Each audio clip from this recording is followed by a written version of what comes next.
జగిత్యాల జిల్లా కొండగట్టులో 100 గదుల నిర్మాణానికి స్థలం పరిశీలన చేశారు టీటీడీ అధికారులు.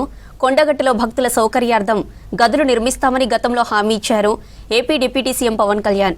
ఇందులో భాగంగా టీటీడీ నిధుల నుండి 23 కోట్ల నిధులను కొండగట్టుకు మంజూరు చేశారు. టీటీడీ నుంచి ఈఈ నరసింహమూర్తి, డిఈ నాగరాజు, ఇతర అధికారులు కొండగట్టులో స్థలాన్ని పరిశీలించారు. త్వరలోనే పవన్ కళ్యాణ్ చేతుల మీదుగా గదుల నిర్మాణానికి శంకుస్థాపన కార్యక్రమం ఉంటుందని చెప్పారు.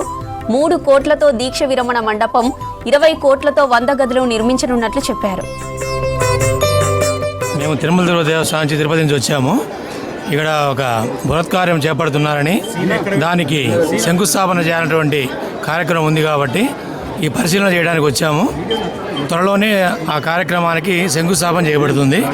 దీక్షా మండపము, తర్వాత ఒక 100 రూముల సత్రము అంటే చౌల్ట్రీ, ఇవన్నీ కూడా కడతారు. దానికి శంకుస్థాపన చేసే ముహూర్తము చూసుకొని శంకుస్థాపన స్థలం ఎక్కడ చేయాలో ఏమిటని